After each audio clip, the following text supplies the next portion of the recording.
السلام عليكم ورحمة الله وبركاته. ازيكم يا شباب؟ عاملين ايه؟ يا رب تكونوا بخير. اهلا بيكم في حلقة جديدة من تعملها ازاي نكمل المشهد بتاعنا بالذكاء الاصطناعي. طيب انا امتى هحتاج اكمل المشهد بتاعي بالذكاء الاصطناعي، او ايه المواقف اللي هحتاج ان انا اكمل فيها المشهد بتاعي اصلا؟ ممكن يكون انا جاي لي فيديو ريل والعميل عايز الفيديو الريل ده يبقى فيديو يوتيوب كامل، فهحتاج ان انا اكمله له بالذكاء الاصطناعي، هو مش مصوره فيديو بالعرض. وممكن يكون العميل بيصور بالعرض بس الفيديو لما يتحول شورت هيبقى العميل قريب قوي من الكاميرا، فانا محتاج ابعد العميل شويه ومحتاج اكمل الباقي بالذكاء الاصطناعي عشان اعرف الريل يبقى شكله حلو، يبقى الكاميرا ما تبقاش كلوز قوي على وش العميل. فتعالوا نشوف تجربه عمليه على الموضوع ده، ونشوف مثلا عميل معانا وشه قريب قوي من الكاميرا فهنبعده شويه ونحاول نكمل باقي الصوره بالذكاء الاصطناعي. احنا مثلا عندنا الفيديو ده، المشهد ده لو حبيت اعمله شورت او لو حبيت اعمل الفيديو ده ريل هلاقي الوش بتاع العميل قريب قوي من الشاشه، فانا عايز ارجع الوش لورا شويه. طب ما انا لو رجعته لورا شويه او لو عملت زوم اوت شويه هيبقى في معايا فراغات اسود فوق وتحت كده، هكملها ازاي؟ تعالوا نشوف نكملها ازاي. خلونا الاول ناخد الفيديو كده على كاب كات وهنحول الفيديو ده لفيديو ريل، وهنكبر كده على قد الفيديو بالظبط، هيبقى بالشكل ده. فاتضح هنا ان شكل العميل او وش العميل قريب قوي من الكاميرا. طيب اعمل ايه علشان ابعد العميل شويه؟ يعني انا مثلا عايزه يبقى كده بس الباقي ده ما يبقاش اسود، يعني الفراغ اللي فوق وتحت ده ما يبقاش اسود بالشكل ده. اعملها ازاي؟ ركز معايا في الخطوات اللي جايه دي، هي خطوات بسيطه بس متتابعه محتاجه تركيز، يعني لو ركزت فيها وعملتها بنفس الخطوات هتطلع معاك نتيجه ممتازه ان شاء الله. اول حاجه هعملها انا هاخد لقطه من الفيديو بالمنظر ده زي ما هو كده، انا عايز الفراغ الاسود واللي فوق واللي تحت ده يتملي، فانا هاخد لقطه من الفيديو كده وهروح على كانفا. لو انت طبعا مفعل كانفا برو فهتلاقي الدنيا دي شغاله معاك عادي. لو انت معانا في الكورس فانت معاك كانفا برو، لو انت مش معانا في الكورس مش مهم يعني. لو انت معاك كانفا برو هتقدر تعملها بكل سهوله يعني.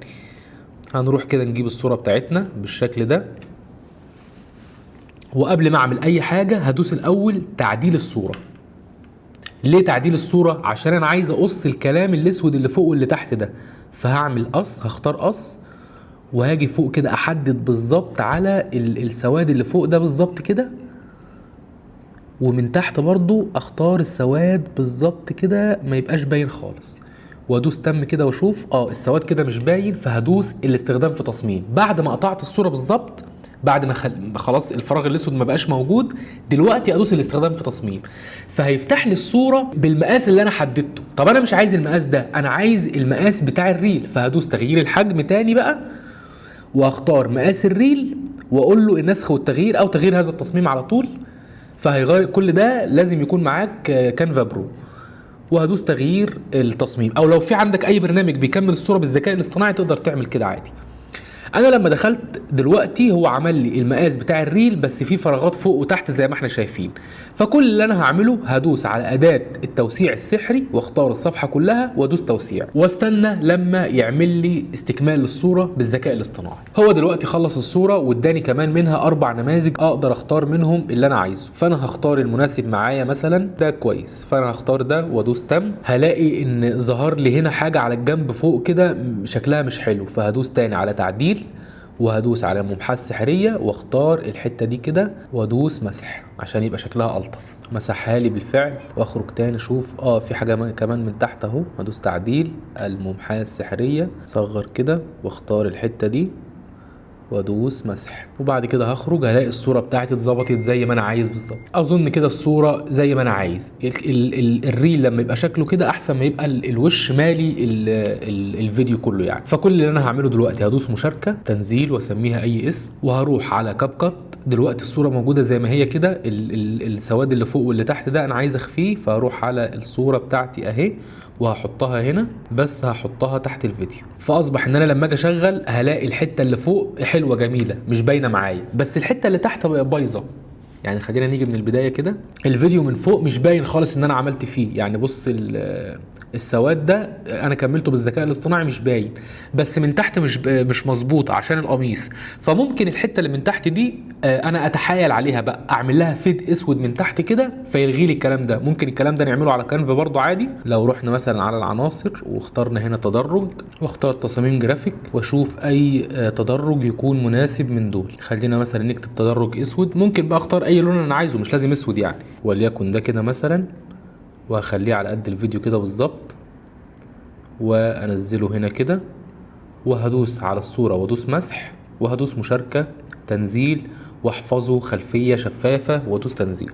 وهاجي هنا على كاب كات، اخد الفيد اللي انا عملته او التدرج اللي انا عملته واحطه فوق خالص كده بالشكل ده، واشغل واشوف النتيجة عاملة ازاي. محتاج يطلع لفوق شوية، مفيش مشكلة، ممكن اطلعه لفوق شوية كده. والصورة من تحت اعمل لها ماسك مثلا، واخليها كده، واخلي ده لفوق عشان يبقى فوق بس هو اللي ظاهر، واشوف من البداية الشكل عامل ازاي. هلاقيه بالشكل ده كده. الصورة بتاعتي كملت والمشهد بتاعي كمل، وشكله مش وحش ولا حاجه، وانا حاولت اتحايل على الموقف واخد النتيجه اللي انا عايزها، احسن ما يبقى شكله كبير قوي والعميل مقرب قوي للصوره. فلو حبيت اكرر ده بقى في اي مشهد من دول، خلاص انا الصوره دي مثلا هتبقى اخرها هنا كده. حبيت اكرر مثلا في المشهد ده، ممكن اجيب العميل كده شويه، او لو عايز اصغره كمان اصغره بالشكل ده كده، واكمل باقي المشهد بالذكاء الاصطناعي زي ما انا عايز. اخد مثلا الصوره دي او اللقطه دي واكمل المشهد كله فوق وتحت بالذكاء الاصطناعي.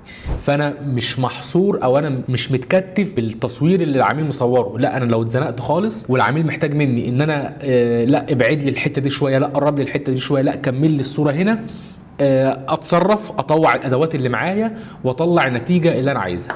فدي كانت حاجة اتعلمناها النهاردة تعملها من سلسلة تعملها ازاي. وبرضو من المميزات ان انت تبقى بتعرف تشتغل على كذا برنامج مع بعض، مش كاب كات بس. يعني انا ازاي بقى هعمل انا دلوقتي على كاب كات ده؟ ما فيهوش يعني، ممكن يكون ما فيهوش الميزة دي لحد دلوقتي يعني. فلا ان انا اشتغل على كانفا وكاب كات، واشتغل على طبعا فوتوشوب وبريمير بيعملوا الحاجات دي بسهولة جدا، وممكن تكون بنتيجة احسن من دي. بس انا حبيت اعملها على كانفا وكاب كات عشان الناس اللي الاجهزة بتاعتها مش هتستحمل بريمير وفوتوشوب، عشان الناس اللي عايزة تعملها على الموبايل انت تقدر تعمل نفس الخطوات اللي احنا عملناها دي على الموبايل وتطلع نفس النتيجه، ونتيجه كويسه جدا، وما يبانش خالص ان انت مكملها بالذكاء الاصطناعي. وحتى لو بان زي ما عملنا تحت كده، تقدر تتصرف لها وتعمل لها اي حيله بحيث ان المشاهد في الاخر كل اللي انا عايزه ان المشاهد وهو بيتفرج ما تبقاش عينه مأذيه، وتبقى عينه مرتاحه ومبسوطه بالمشهد اللي هو شايفه. فبس كده، ارجو ان انت تكون استفدت من الحلقه دي ولو اي حاجه بسيطه. واحب جدا ان انت تعملها شير مع اصدقائك او مع اصحابك او مع اي حد حابب او انت عارف ان هو ممكن يستفيد بيها. واشترك في القناه عشان الحلقات الجايه توصلك لو انت مهتم بالسلسله دي. ولو في اي تريكايه او اي حاجه عايز تتعلمها اكتبها لي في التعليقات، وان شاء الله نعمل عنها فيديو. وبس كده، تحياتي هشام مصطفى، والسلام عليكم ورحمه الله.